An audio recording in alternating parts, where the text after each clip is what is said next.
यदि हम अपने होने पर गर्व आज से ये तय कर लें कि भैया मैं किसी भी अवस्था में हूं, किसी भी आयु में हूं, किसी भी पद पे हूं, किसी भी कद पे हूं, यदि मैं अपने होने पे गर्व कर लूं, अपने बनाने वाले पर गर्व कर लूं, अपने माता पिता पे गर्व कर लूं, अपनी भाषा पे गर्व कर लूं, तो मेरा जीवन सफल है। और जितने भी लोग आज तक इस पृथ्वी पर सफल हुए हैं, आप उनकी जीवनी पढ़िए। उन्होंने अपनी भाषा पर गर्व किया, उन्होंने अपनी माटी पर गर्व किया, उन्होंने अपने माता पिता पर गर्व किया, तभी वो देखिए कहां से कहां पहुंचे। वो किसी और का कुछ करके उतने महान बने नहीं। आप ध्यान से देख लीजिए, जितने भी महान नाम आप लीजिए भारत के। नदी स्वयं बहती है, अपने उत्साही वेग में बहती है, किसी की कुछ सहती नहीं, किसी को कुछ नहीं कहती है। आती है रास्ते में चट्टान, तो नदी जब एक वेग निकलता है, स्ट्रीम जब उसका स्रोत बहता है, तो चट्टान से भिड़ती है, वो ऐसे मारती है ढकेले, चट्टान पे असर नहीं होता। तो थोड़ी देर बाद नदी अपना चट्टान से वापस मुड़ के ऐसे साइड में निकल लेती है। क्यों? क्योंकि उसका नैसर्गिक वेग है, उसे अपने वेग में रहना है। वो नहर बनने में नहीं लगी, वो नदी है। उसको बहुत लोगों ने, चट्टानों ने उसको बहुत चैलेंजेस दिए, और लेकिन नदी अपने वेग में रही। यदि हम सब अपने वेग में रहते हैं तो अपनी खुशबू, अपनी पहचान का एक नजारा अलग होता है, उसकी रोशनी अलग होती है, उसका नूर अलग होता है। अच्छा, हिंदी को बहुत ही लाइटली मत लीजिएगा। जैसे हम अपने बड़ों को लाइटली ना लें, ऐसे ही हिंदी हमारा जड़ है, हमारा मूल है, और हम इसी से फल फूल रहे हैं। आप देखिए दुनिया में करोड़ों की ये फिल्म इंडस्ट्री है, अंग्रेजी पे अंग्रेजी पेल रहे हैं एक दूसरे में, लेकिन कमा कौन रहा है? कहां से? हिंदी से कमा रहे हैं सब। तो ऐ मेरे हिंदी से कमाने वालों, शाह और सा में भी फर्क समझना, वरना एक नुक्ते ने बदल डाली तकदीर हमारी। हम अर्ज करते रहे, वो गर्ज समझते रहे।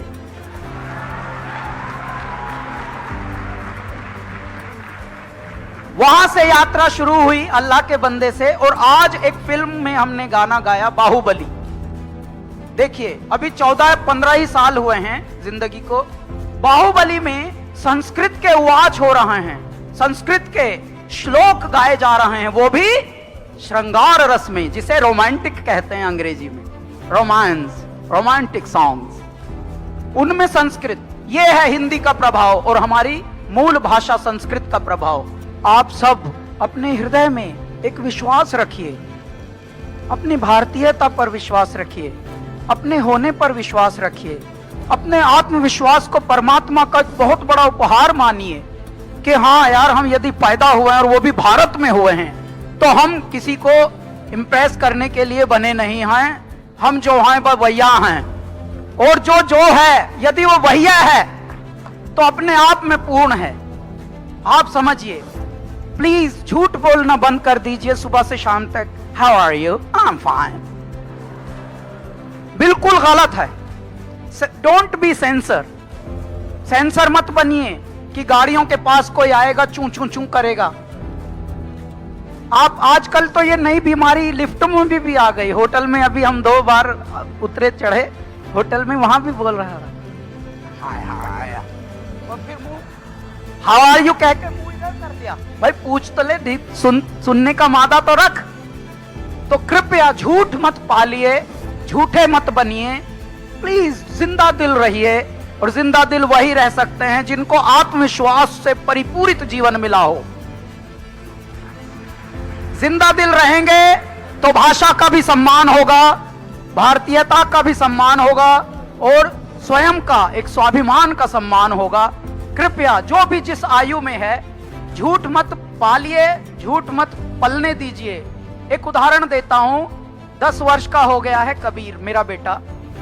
मुझे बहुत सलाहें मिलती हैं, आजकल तो कुछ ज्यादा ही मिलती हैं। हमको बहुत सलाहें मिली कि अंबानी में डाल दीजिए, ओबेरॉय में डाल दीजिए, स्कूल्स की जब बात चल रही थी। तो बड़ी बड़ी मुझे ये मशवरा खुशहाल लोग देते हैं, जमीर बेच दे अपना खुदी का सौदा कर। तो इन पूरी सलाहों में एक परमात्मा से जो तार जुड़ा है वो भी अपना कार्य कर रहा है कहीं।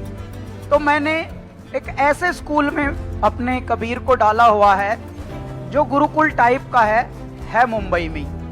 4th क्लास में उसे घर बनाना सिखा रहे हैं कि अपना घर खुद कैसे बनाएगा।